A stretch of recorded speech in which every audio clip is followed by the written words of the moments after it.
نحمده ونصلي على رسوله الكريم أما بعد فأعوذ بالله من الشيطان الرجيم بسم الله الرحمن الرحيم حتى إذا بلغ مغرب الشمس وجدها تغرب في عين حمئة ووجد عندها قوما صدق الله العظيم۔ قرآن کریم پر وہ اشکالات جو ملحدین کی طرف سے آتے ہیں، آج سے ہم انشاءاللہ ایک نیا سلسلہ ان اشکالات کے بارے میں شروع کرتے ہیں۔ وجہ یہ ہے کہ دنیا بہت سمٹ کر سامنے آ گئی ہے، اور اس کے نتیجے میں ہر کسی نے موبائل پہ اس قسم کی ویڈیو دیکھتے ہیں، کمپیوٹر پہ دیکھتے ہیں، تو ہمارے نئی نسل کے ذہنوں میں اشکالات پیدا ہوتے ہیں، سوالات جنم لیتے ہیں۔ تو قرآن کریم کے اوپر جو اشکالات ہیں، یا قرآن کریم کی آیات کے اوپر، یا قرآن کے اعجاز کے اوپر انشاءاللہ ہم وقتاً فوقتاً ان کے جوابات مختلف قسطوں میں دیتے رہیں گے،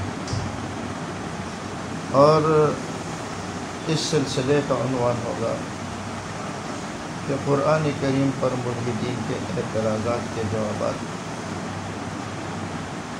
تو آج ہم جس موضوع کو لے رہے ہیں وہ ہے یہ آیت کہ حضرت ذوالقرنین وہ چلے یہاں تک کہ وہ سورج کی ڈوبنے کی جگہ پر گئے، تو انہوں نے پایا سورج کو، یا سمجھا سورج کو کہ وہ غروب ہو رہا ہے ایک گرم چشمے میں، کیچڑ نما جگہ پر۔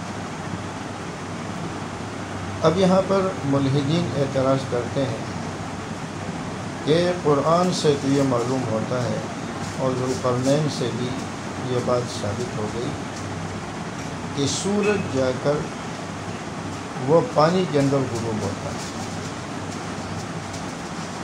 حالانکہ یہ بات سائنس کے خلاف ہے۔ سورج کہیں پر بھی پانی میں غروب نہیں ہوتا، بلکہ وہ اپنے مدار پر چل رہا ہے اور اپنے مدار پر گھومتا ہے۔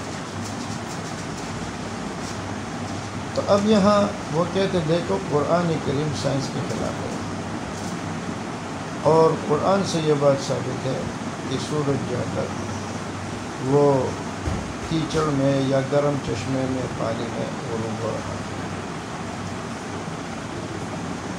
سب سے پہلے ہم نے اس چیز کو دیکھنا ہے کہ وجدہ کے معنی کیا ہے۔ جو اہل علم حضرات ہیں وہ جانتے ہیں کہ وجدہ کے معنی آتے ہیں،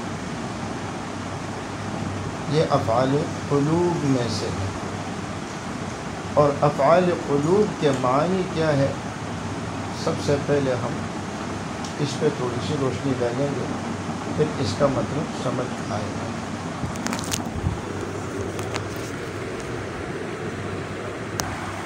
تو یہاں سے ہم افعال قلوب کو سمجھیں گے، لیکن افعال قلوب کو سمجھنے سے پہلے ہم ایک دفعہ پھر اس اشکال کو سمجھ لیں۔ اشکال یہ کرتے ہیں کہ سورج تو کہیں پر غروب نہیں ہوتا، یہ تو اپنے مدار پر چل رہا ہوتا ہے، ایک جگہ سے ڈوبتا ہے دوسری جگہ ظاہر ہوتا ہے، دوسری جگہ سے ڈوبتا ہے تیسری جگہ ظاہر ہوتا ہے، یہ غائب تو ہوتا ہی نہیں ہے۔ تو اس کا مطلب یہ ہے کہ نعوذ باللہ قرآن کریم میں جو بات بیان کی گئی ہے کہ ذوالقرنین نے سورج کو دیکھا کہ وہ سورج غروب ہو رہا ہے ایک گرم چشمے میں، حدیث میں جو الفاظ فی عین حامیہ وہ آگے آئیں گے انشاءاللہ بتائیں گے۔ تو وہ کہتے دیکھو قرآن کریم جو ہے وہ سائنس کے خلاف ہے اور مشاہدے کے خلاف ہے، اور مشاہدے کی تکذیب ہو ہی نہیں سکتی۔ تو قرآن کریم پر اعتراضات میں سے ایک اعتراض یہ بھی ہے کہ یہ سائنس کے خلاف ہے، اور سائنس کے خلاف اس لیے ہے کہ قرآن کہہ رہا ہے کہ سورج جا کر کے گرم چشمے میں ڈوب جاتا ہے، حالانکہ سورج ڈوبتا نہیں ہے بلکہ اپنے مدار پر چلتا ہے، ایک جگہ سے غائب ہوتا ہے تو وہاں رات آتی ہے، دوسری جگہ ظاہر ہوتا ہے تو وہاں دن آتا ہے، یوں یہ اپنے سرکل میں گھوم رہا ہے۔ تو جو بنیادی طور پر غلطی پیدا ہوئی ہے وہ لفظ وجدہ سے پیدا ہوئی ہے۔ وجدہ یہ افعال قلوب میں سے ہے۔ عالم تو، رأیت تو، ظننت تو، حسبت تو، خلت تو، وجدت تو، یہ افعال قلوب میں سے ہے۔ اور افعال قلوب کا مطلب یہ ہے، وجدہ کے معنی صرف یہ نہیں ہے کہ کوئی چیز آپ سے گم ہو گئی ہے اور آپ کو وہ مل گئی تو آپ کہتے ہیں وجدت الکتاب۔ آپ کی کتاب گم ہو گئی تھی، آپ کو ملی تو آپ کہتے ہیں وجدت الکتاب، میں نے کتاب کو پایا۔ یعنی جو کتاب مجھے مل گئی، کتاب مجھے مل گئی۔ گمشدہ چیز کے ملنے کو بھی کہتے ہیں۔ تو اور وجدہ کے معنی یہ سمجھنے کے بھی آتے ہیں، جیسے وجدت زیدن فاضلا، میں نے زید کو فاضل پایا، یعنی فاضل سمجھا۔ تو جہاں یہ دو مفعولوں کی طرف متعدی ہو تو اس کو کہتے ہیں افعال قلوب، اور افعال قلوب کے معنی آتے ہیں سمجھنا، اور سمجھنے میں انسان کو غلطی بھی ہو سکتی ہے۔ تو حضرت ذوالقرنین نے جب جا کر کے دیکھا کہ زمین کے آخری کنارے پر وہ پہنچ گئے اور آگے پانی ہی پانی تھا، تو انہوں نے جب دیکھا کہ سورج جا کے آپ کے پانی کے آخر میں غروب ہو رہا ہے تو انہوں نے سمجھا کہ یہ پانی میں غروب ہو رہا ہے۔ یہ ذوالقرنین کا سمجھنا ہے، یہ افعال قلوب میں سے ہے۔ اچھا، پھر ملحد یہ اعتراض کرتے ہیں کہ دیکھو یہاں وجدہ کا لفظ 2 دفعہ ہے، وجدہا تغرب فی عین حمئۃ ووجد عندہا قوما، تو پھر آگے وجد عندہا قوما کا کیا معنی ہے؟ پھر اس کے معنی بھی سمجھنے کے ہوں گے، تو یہ بات غلط ہے۔ اس لیے کہ افعال قلوب میں سے یہ تب ہوگا جب یہ 2 مفعولوں کی طرف متعدی ہوتا ہے، یعنی اس کے بعد جب 2 مفعول آتے ہیں۔ وجدت زیدن فاضلا یا وجدت الکتاب نافعا، میں نے کتاب کو نافع پایا، نفع بخش پایا۔ تو اب وجدت تو افعال قلوب میں سے، یعنی یہ ان افعال میں سے جن کا تعلق دل کے ساتھ ہے، قلب کے ساتھ ہے، اور اس کے معنی آتے ہیں سمجھنے کے۔ تو وجدت الکتاب نافعا کیا مطلب؟ میں نے کتاب کو نافع پایا، یعنی میں نے کتاب کو نافع سمجھا اپنے ذہن کے اعتبار سے۔ لیکن اگر آپ کہتے ہیں وجدت الکتاب تو پھر اس کا مطلب کیا ہوگا؟ مجھے کتاب مل گئی۔ اب یہ افعال قلوب میں سے نہیں ہوگا، اب یہ سمجھنے کے میں سے نہیں ہوگا۔ جیسے دوسری جگہ فرمایا فوجد عبدا من عبادنا، یہ جو واقعہ حضرت خضر کا ذکر کیا گیا موسیٰ علیہ السلام کا، کہ انہوں نے پایا ایک بندے کو ہمارے بندوں میں سے، کیا مطلب؟ یعنی ان کو مل گیا، وہ ان کی تلاش میں تھے، وہ ان کو مل گیا۔ تو اگر وجدہ کے بعد علمت تو، رأیت تو، ظننت تو، حسبت تو، خلت تو، وجدت تو، ان کے بعد اگر 2 مفعول آئیں گے تو اس وقت تو یہ افعال قلوب میں سے ہوگا، سمجھنے کے معنی میں ہوگا۔ اور اگر اس کے بعد 1 مفعول آئے گا تو یہ گمشدہ چیز کے پانے کے معنی میں ہوگا، اور اس وقت یہ افعال قلوب میں سے نہیں ہوگا، سمجھنے کے معنی میں نہیں ہوگا۔ تو اب پہلے والے میں آپ دیکھیں وجدہا تغرب فی عین حمئۃ، وجد فعل ہے، ضمیر فاعل ہے، اور ہا مفعول اول ہے، اور تغرب فی عین حمئۃ یہ اس کے لیے مفعول ثانی ہے۔ یا بالفاظ دیگر ہم یوں بھی کہہ سکتے ہیں کہ جو افعال قلوب ہوتے ہیں یہ مبتدا اور خبر پر داخل ہوتے ہیں، اور مبتدا اور خبر میں سے دونوں کو نصب دیتے ہیں۔ پہلا جو ہے یہ اس کا مفعول اول بنتا ہے مبتدا، اور خبر اس کے لیے مفعول ثانی بنتا ہے۔ یہ ایک نحوی بات ہے۔ تو اب دونوں میں فرق ہے، وجدہا تغرب یہ افعال قلوب میں سے ہے، اور اس کے بعد وجد عندہا قوما یہ افعال قلوب میں سے نہیں ہے، ان دونوں میں فرق ہے۔ تو لہٰذا یہ وجدہ کے معنی دوسری جگہوں سے جو اٹھا کے یہاں پر فٹ کرتے ہیں یہ غلط ہے، اس لیے کہ وہاں یہ وجدہ سمجھنے کے معنی میں تب آئے گا جب یہ 2 مفعولوں کی طرف متعدی ہوگا۔ تو اب آیت کا مطلب صاف ہو گیا کہ جب ذوالقرنین آخری حصے پر پہنچ گیا زمین کے، آگے سمندر آیا، پانی آیا، اور سروج اور غروب شمس کا وقت آیا، تو دیکھنے والا جب دیکھتا ہے تو اس کو یوں دکھتا ہے جیسے کہ یہ سورج جا کے پانی میں غروب ہو رہا ہے، حالانکہ وہ پانی میں غروب نہیں ہوتا، وہ پانی میں نہیں ہوتا، لیکن دیکھنے والے کو یوں لگتا ہے۔ اب جیسے ایک علاقہ پہاڑی سلسلہ ہے، سورج جب جا کے غروب ہوتا ہے تو پہاڑ کے پیچھے جاتا ہے، تو لوگ کیا سمجھتے ہیں یہ اس پہاڑ کے پیچھے غروب ہو رہا ہے، حالانکہ وہ پہاڑ کے پیچھے غروب نہیں ہو رہا ہوتا، لیکن دیکھنے والے کو یوں لگتا ہے۔ تو لہٰذا پہلے وجدہ وہ افعال قلوب میں سے ہے، اس کے معنی سمجھنے کے ہیں، یعنی ذوالقرنین نے یوں سمجھا، یہ مطلب نہیں ہے کہ واقعی وہ جا کر کے پانی میں غروب ہو رہا ہے۔ اور دوسرا والا وجدہ وہ ایک مفعول کی طرف متعدی ہے، وجدہ عندہا قوما، وہاں ایک قوم کو پایا، کیا مطلب ایک قوم ان کو ملی، تو وہ الگ چیز ہے۔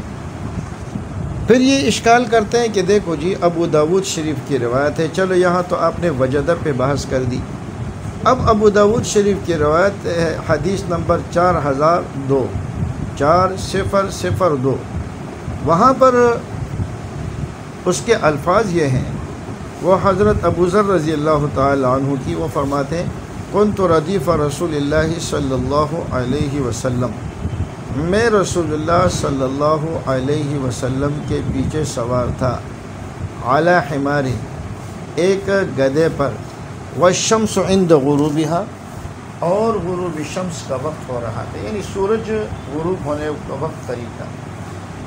تو نبی علیہ السلام نے مجھ سے فرمایا اے ابو ذر کیا تو جانتا ہے کہ سورج جا کے کہاں غروب ہوتا ہے؟ تو میں نے کہا اللہ و رسولہ اعلم۔ اچھا اب دیکھیں یہاں پر یہ بہت گڑبڑ کرتے ہیں، کہتے ہیں نبی علیہ السلام نے پوچھا کہ ابو ذر تجھے معلوم ہے یہ سورج کہاں غروب ہوتا ہے؟ تو میں نے کہا کہ اللہ اور اللہ کا رسول زیادہ بہتر جانتے ہیں، مجھے تو علم نہیں ہے۔ اب یہاں یہ لوگ بڑا استہزاء کرتے، دیکھو ابو ذر کہتے ہیں اللہ اور اللہ کا رسول زیادہ بہتر جانتے ہیں، اب دیکھتے ہیں اللہ کا رسول کیا کہتا ہے۔ اللہ کے رسول نے فرمایا فَإِنَّهَا تَغْرُبُ فِي عَيْنٍ حَامِيَةٍ، یہ جا کر ایک گرم چشمے کے اندر غروب ہوتا ہے۔ تو اب یہاں ملحدین کہتے ہیں کہ وہاں تو وجدہ کا لفظ تھا تو آپ نے سمجھنے کے معنی میں لیا، لیکن یہاں تو وجدہ کا لفظ نہیں ہے، یہاں تو واضح نبی علیہ السلام نے فرمایا فَإِنَّهَا تَغْرُبُ فِي عَيْنٍ حَامِيَةٍ، وہ گرم چشمے میں غروب ہوتا ہے، حالانکہ سورج تو کبھی بھی غروب نہیں ہوتا۔ آپ کے ہاں جو غروب ہوتے ہیں اس کا مطلب یہ ہے کہ اب آپ کے ہاں سے جا کر کے وہ دوسری جگہ طلوع ہو رہا ہے، تو پھر یہاں پر کیا کیا جائے گا؟ تو دیکھیے پہلے ہم اس روایت کو سمجھ لیتے ہیں۔ روایت ہے حضرت ابو ذر سے، اور یہ جو ابو داود والی روایت ہے اس کی سند یوں ہے، سفیان بن حسین روایت کرتے ہیں حکم بن عتیبہ سے، حکم بن عتیبہ روایت کرتے ہیں ابراہیم سے، ابراہیم ابن یزید سے۔ تو ابراہیم ابن یزید کے دو شاگرد ہیں، ایک حکم بن عتیبہ اور دوسرے جو ان کے شاگرد ہیں اعمش، عبد الاعلیٰ، یونس، ہارون، موسیٰ، یہ 5 ہیں۔ دیکھیے سفیان حکم سے، حکم ابراہیم سے، اور ابراہیم ابن یزید اپنے والد یزید بن شریک سے، یزید بن شریک ابو ذر سے، اور ابو ذر نبی علیہ السلام سے۔ سفیان بن حسین حکم بن عتیبہ سے، حکم بن عتیبہ ابراہیم بن یزید سے، یہ ابراہیم بن یزید کو یاد رکھیں، ابراہیم بن یزید اپنے والد یزید بن شریک سے، یزید بن شریک صحابی رسول ابو ذر سے، اور ابو ذر نبی علیہ السلام سے۔ یہ ہے ابو داود والی وہ روایت جو ابھی میں نے آپ کے سامنے پڑھی کہ جس میں یہ فَإِنَّهَا تَغْرُبُ فِي عَيْنٍ حَامِيَةٍ کہ سورج غروب ہوتا ہے کس سے؟ ایک گرم چشمے میں۔ اب دیکھیے کہ سورج جو گرم چشمے میں، یہ کس کی روایت ہے؟ یہ سفیان بن حسین کی روایت ہے، اور سفیان بن حسین نے اس روایت میں یہ کہا ہے، اور یہ روایت ہے ابو داود شریف کی۔ اب ذرا اس روایت کی سند کو آپ سمجھیں۔ یہ جو ابراہیم بن یزید ہے اس کے 2 شاگرد ہیں، اس کے 6 شاگرد ہیں، 2 نہیں 6 شاگرد ان سے اس روایت کو نقل کرتے ہیں۔ ایک شاگرد جو ہے ابراہیم کا وہ ہے حکم بن عتیبہ، اور حکم بن عتیبہ سے نقل کرتے ہیں سفیان ابن حسین۔ تو صرف سفیان ابن حسین والی روایت میں یہ آ رہا ہے کہ وہ سورج غروب ہوتا ہے گرم چشمے کے اندر۔ اچھا، اسی ابراہیم بن یزید کے باقی جو 5 شاگرد ہیں، یعنی اعمش، عبد الاعلی، یونس، ہارون اور موسیٰ، وہ گرم چشمے کے تحت کا ذکر نہیں کرتے، یعنی گرم چشمے میں یا گرم پانی میں ڈوبنے کا ذکر نہیں کرتے، بلکہ یہ بخاری شریف کی روایت آپ دیکھیں، حضرت ابو ذر والی، یہ حدیث ہے 3199۔ حضرت ابو ذر فرماتے ہیں کہ قال نبی صلی اللہ علیہ وسلم ابی ذر، فرماتے ہیں کہ نبی علیہ السلام نے ابو ذر سے فرمایا جب سورج غروب ہو رہا تھا، فرمایا اے ابو ذر تجھے پتہ ہے یہ کہاں جا رہا ہے سورج؟ میں نے کہا اللہ اور اللہ کا رسول زیادہ بہتر جانتا ہے۔ آپ نے فرمایا یہ جاتا ہے سورج یہاں تک کہ یہ سجدہ کرتے ہیں عرش کے نیچے، حتی تسجد تحت العرش فتستأذن، پھر وہاں جا کر کہ یہ دوبارہ جانے کی اجازت طلب کرتا ہے تو اس کو اجازت مل جاتی ہے۔ سورج کے سجدہ کرنے سے کیا مطلب ہے، اجازت طلب کرنے سے کیا مطلب ہے، یہ ایک الگ موضوع ہے۔ خلاصہ اس کا یہ ہے کہ سورج جب وہاں جاتا ہے تو اللہ کے حکم سے چل رہا ہے، تو سورج کا اجازت طلب کرنا، اللہ کا اجازت دینا، یعنی اللہ کا امر ہونا کہ اب یہ جائے اور اپنا دوسرا چکر لگا لے، اس کو اجازت سے تعبیر کیا گیا ہے۔ تو فرمایا کہ اس کو اجازت ملتا ہے، یہاں تک کہ ایک وقت ایسے بھی قریب ہے کہ وہ سجدہ کرے، یعنی اللہ سے اجازت طلب کرے، لیکن ان کو واپس جانے کی اجازت نہ ملے، اور وہ اجازت طلب کرے لیکن واپس جانے کی اجازت ان کو نہ ملے، اور اس کو کہا جاتا ہے کہ تو جا اور وہیں سے طلوع ہو جا جہاں سے تو آئی ہے۔ تو اب وہ مغرب سے طلوع ہوگا، اور فرمائے کہ یہ اللہ کا فرمان ہے، والشمس تجری لمستقر لہا، سورج اپنے مستقر پر چل رہا ہے۔ تو دیکھیے اس روایت سے بات واضح ہو گئی کہ سورج غروب نہیں ہوتا، بلکہ سورج کیا کرتا ہے، وہ اپنے مستقر پر چل رہا ہے، اور قرب قیامت میں اس کو واپس جانے کی اجازت نہیں ملے گی کہ یہ آ کر کے مشرق سے دوبارہ طلوع ہو جائے، بلکہ جس جگہ پر ہوگی اسی جگہ سے اس کو دوبارہ طلوع کر لیا جائے گا، تو سورج اپنے مغرب سے طلوع ہو جائے گا۔ تو دیکھیے اس میں فعین حامیہ یا حمیہ کے الفاظ نہیں ہیں۔ تو جیسے میں نے آپ کے سامنے عرض کیا کہ یہ جو ابراہیم کے شاگرد ہیں، ابراہیم ابن یزید کے، ان میں سے ایک شاگرد حکم بن عتیبہ، اور اس حکم بن عتیبہ سے سفیان ابن حسین نقل کر رہے فی عین حامیہ۔ دوسرے شاگرد ہیں اعمش، عبد الاعلی، یونس، ہارون، موسیٰ۔ ایک شاگرد حکم اور باقی 5 شاگرد یہ ہیں۔ تو ابراہیم بن یزید کا ایک شاگرد حکم، اس سے جو اگلا بندہ روایت کرتا ہے سفیان ابن حسین، وہ یہاں عین الحامیہ کا ذکر کر رہا ہے، اور اسی ابراہیم کے آگے جو باقی 5 شاگرد ہیں وہ اس کا ذکر نہیں کر رہے۔ تو دیکھیں، اگر صفات روات کے اعتبار سے آپ یہ دیکھیں کہ یہاں بعض روات کی جب مخالفت کرے تو ہم دیکھیں گے، اگر ضعیف راوی ثقہ کی مخالفت کرتا ہے، جیسے دیکھیں سفیان ابن حسین یہ مخالفت کر رہا ہے باقی راویوں کی 5 کی، حالانکہ حکم خود نہیں، حکم کا شاگرد یوں بیان کر رہا ہے۔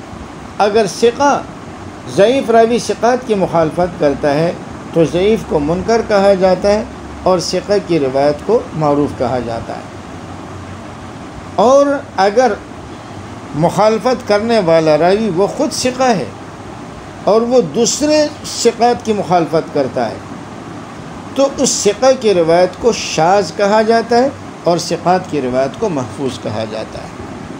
تو دیکھیے یہ سفیان ابن حسین کی جو روایت ہے یہ دیگر ثقات کی مخالفت ہو رہی ہے۔ ایک اس لیے کہ ابراہیم بن یزید کے باقی 5 شاگرد اس کو نقل نہیں کر رہے اور یہ ایک شاگرد اس کو نقل کر رہا ہے، تو معلوم ہوا کہ ان 5 جو نقل نہیں کر رہے اور یہ سفیان ابن حسین نقل کر رہا ہے، تو یہاں سفیان ابن حسین کو غلط فہمی لگی ہوئی ہے۔ اور سفیان ابن حسین اگر ثقہ راوی بھی ہے تو بھی یہ دیگر ثقات کی مخالفت کر رہا ہے، اور ثقہ جب ثقات کی مخالفت کرتا ہے تو ثقہ کی روایت کو، ثقات کی روایت کو محفوظ کہا جاتا ہے اور ایک ثقہ کی روایت کو شاذ کہا جاتا ہے۔ تو معلوم ہوا کہ روایت بھی روایت شاذ ہے، اور یہاں سفیان ابن حسین کو غلط فہمی ہوئی ہے، اور اس میں اس قسم کی کوئی اشکال والی بات نہیں ہے۔ اللہ ہمیں سمجھنے کی توفیق دے۔ تو اصل روایت وہی ہے جو بخاری شریف والی ہے، یا ابراہیم ابن یزید کے جو باقی 5 شاگردوں نے نقل کیا ہے، اور یہ ایک جو اس کو نقل کر رہا ہے، یہ اس کو کوئی غلط فہمی ہو رہی ہے۔ وما علینا الا البلاغ۔